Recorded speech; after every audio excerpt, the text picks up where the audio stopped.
কপাল পুড়ল বিএনপির। র্যাবের ভয়ঙ্কর অভিযানে মির্জা আব্বাসের বাড়ি থেকে উদ্ধার 700 কোটি টাকা। আজকের শীর্ষ খবরে এক চাঞ্চল্যকর ঘটনা। নির্বাচনের দোরগোড়ায় দাঁড়িয়ে বিএনপির জন্য মারাত্মক ধাক্কা।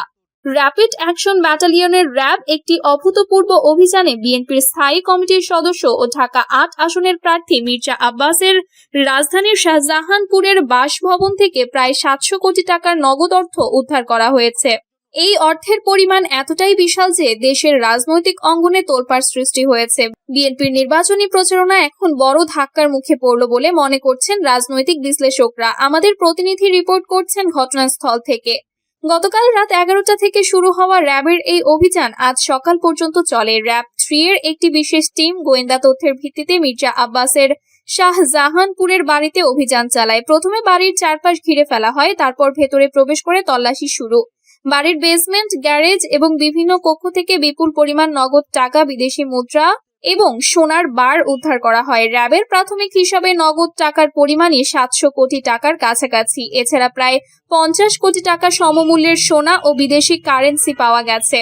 র্যাবের মুখপাত্র এক সংক্ষিপ্ত ব্রিফিংয়ে জানান, এই অভিযান ছিল গোয়েন্দা তথ্য ভিত্তিক। আমরা নিশ্চিত হয়েছি যে এই অর্থ অবৈধ উপায়ে সংগৃহীত এবং নির্বাচনী কাজে ব্যবহারের উদ্দেশ্যে লুকিয়ে রাখা হয়েছিল। এর সাথে মানি লন্ডারিং, দুর্নীতি এবং নির্বাচনী অর্থায়নের অভিযোগ জড়িত। অভিযানের সময় বাড়িতে মির্জা আব্বাস নিজে ছিলেন না, তবে তার স্ত্রী আফরোজা আব্বাস ও কয়েকজন ঘনিষ্ঠ সহযোগীকে জিজ্ঞাসাবাদ করা হয়েছে। এটা বিএনপির জন্য একটা বিশাল ধাক্কা। মির্জা আব্বাস দলের অন্যতম প্রভাবশালী নেতা। ঢাকা 8 আসনে তার প্রচারণা তুঙ্গে ছিল। এখন 700 কোটি টাকার এই অভিযোগ দলের দুর্নীতিমুক্ত ইমেজকে একেবারে ধ্বংস করে দিয়েছে। জনগণের মনে প্রশ্ন উঠবে, এত টাকা কোথা থেকে এলো? নির্বাচন কমিশন এখন তদন্ত করতে বাধ্য হবে। বিএনপির অন্যান্য নেতাদেরও এর প্রভাব পড়বে। এটা শুধু মির্জা আব্বাসের ব্যক্তিগত সমস্যা নয়, পুরো দলের কপাল পুড়ে গেছে।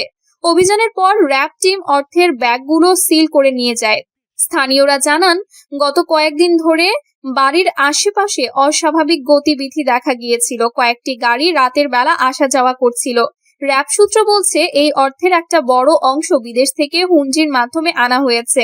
এছাড়া কিছু অর্থ নির্বাচনী প্রচারণার জন্য ব্যবহারের পরিকল্পনা ছিল বলে ধারণা করা হচ্ছে।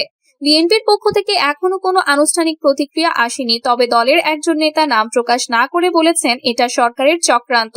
নির্বাচনের আগে আমাদের নেতাদের হেয় করার চেষ্টা। অন্যদিকে আওয়ামী লীগের নেতারা বলছেন, দুর্নীতির ফসল এখন ঘরে ফিরছে। জনগণের টাকা লুট করে যারা রাজনীতি করছিল তাদের মুখোশ খুলে গেছে। এই ঘটনার পর নির্বাচন কমিশন কি পদক্ষেপ নেবে আমরা জানার চেষ্টা করছি। র্যাব জানিয়েছে, মির্জা আব্বাসকে জিজ্ঞাসাবাদের জন্য তলব করা হবে। তার বিরুদ্ধে মানি লন্ডারিং, দুর্নীতি ও নির্বাচনী আচরণবিধি লঙ্ঘনের মামলা দায়ের হতে পারে। এই অভিযান কি বিএনপির নির্বাচনী সম্ভাবনাকে পুরোপুরি শেষ করে দেবে? সময়ই বলবে। এই ভয়াবহ অভিযানে 700 কোটি টাকার কালো টাকার পাহাড় উদ্ধার হওয়ায় বিএনপি নির্বাচনী স্বপ্ন চূর্ণ বিচূর্ণ হয়ে গেছে। মির্জা আব্বাসের মতো শীর্ষ নেতার এই কেলেঙ্কারি দলের দুর্নীতিমুক্ত ভাবমূর্তিকে এক নিমিষে ধ্বংস করেছে। জনগণের মনে এখন একটাই প্রশ্ন, এত বিপুল অর্থ কোথা থেকে এলো? নির্বাচন কমিশনের তদন্ত ও আইনি ধাক্কা দলকে আরো গভীর সংকটে ফেলবে। ভোটে দেখতে আসবেন প্রায় 500 বিদেশি সাংবাদিক পর্যবেক্ষক।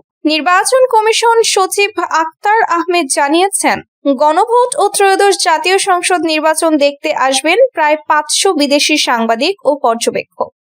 এদের মধ্যে আমন্ত্রিতদের রাখা হবে হোটেল ইন্টারকন্টিনেন্টালে।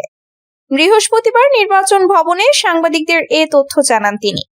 ইসি সচিব বলেন, এখান থেকে আমরা বিভিন্ন অর্গানাইজেশনের 83 জনকে ইনভাইট করেছি। তাদের মধ্যে 36 জন আমাদের কনফার্ম করেছেন, আর 5টি সংস্থা থেকে রিক্রুট করা হয়েছে। এখনো কনফার্মেশনের আরো কিছু বাকি আছে। তিনি বলেন, আমাদের দুটো পদ্ধতি ছিল। একটা, আমরা উদ্যোগে ইনভাইটেশন করেছি। আরেকটি ছিল জার্নালিস্ট ও অবজারভারদের জন্য ওপেন ইনভাইটেশন। এ পর্যন্ত 50 জন সাংবাদিক আমাদের কাছে তাদের আগ্রহ প্রকাশ করেছেন যে তারা এখানে এসে নির্বাচন পর্যবেক্ষণ করতে চান। 78 জন অবজারভার ও 50 জন সাংবাদিক আসতে চান। এটি প্রতিনিয়ত বাড়ছে। হয়তো দেখা যাবে আধ ঘন্টা বা 1 ঘন্টা পর এই সংখ্যাটি আরো বাড়বে। তিনি বলেন, তাদের ভিসা প্রাপ্তির বিষয়ে আমরা কথা বলেছি। অন অ্যারাইভাল ভিসা নিয়ে আসতে বলেছি। পয়েন্ট অফ ডিপার্চার থেকে ভিসা নিয়ে আসতে বলেছি। আর কেউ যদি তা না পারেন সেক্ষেত্রে অন অ্যারাইভালে এখানে এয়ারপোর্টের ব্যবস্থা থাকবে, এখানে একটি হেল্প ডেস্ক থাকবে। পাশাপাশি আমাদের আমন্ত্রিতদের হোটেল ইন্টারকন্টিনেন্টালে রাখা হবে। হোটেলে হেল্প ডেস্ক ও মিডিয়া সেল থাকবে, সেখানে বিভিন্ন পয়েন্টে কোঅর্ডিনেশনের ব্যবস্থা করা হবে, তাদের সঙ্গে অফিসার থাকবেন ইত্যাদি ইত্যাদি। তিনি আরো বলেন, এই মুহূর্তে ঢাকায় ইউরোপীয় ইউনিয়নের 56 জন প্রতিনিধি অবস্থান করছেন। এই সংখ্যাটি পরবর্তীতে প্রায় 300-র কাছাকাছি যাবে বলে আমাদের ধারণা দেওয়া হয়েছে। নাউজুবিল্লাহ, জামায়াতের বিরুদ্ধে তারেক রহমানের হুঁশিয়ারি। আসন্ন ত্রয়োদশ জাতীয় সংসদ নির্বাচনকে সামনে রেখে সিলেটে নির্বাচনী প্রচারের প্রথম দিনেই রাজনৈতিক অঙ্গনে উত্তাপ ছড়িয়েছেন বিএনপি চেয়ারম্যান তারেক রহমান।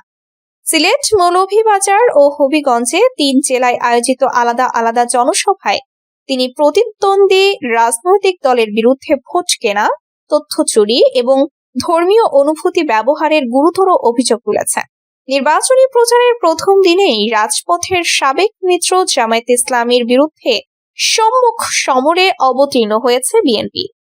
বৃহস্পতিবার সিলেট আলিয়া মাদ্রাসার মাঠ থেকে শুরু করে হবিগঞ্জের শায়েস্তাগঞ্জ পর্যন্ত প্রতিটি জনসভায় তারেক রহমান নাম উল্লেখ না করে জামায়াতের জান্নাতের টিকিট ও বিকাশ কার্ড রাজনীতির কঠোর সমালোচনা করেন। সিলেটের সমাবেশে তারেক রহমান বলেন, জান্নাতের মালিক একমাত্র আল্লাহ।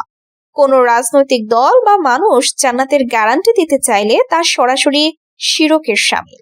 জামায়াতের প্রচারে আখিরাতের প্রতিশ্রুতি দেওয়ার বিষয়টিকে ইঙ্গিত করে তিনি বলেন, তারা মানুষকে বিভ্রান্ত করছে এবং শিরকের পথে ঠেলে দিচ্ছে। নাউজুবিল্লাহ।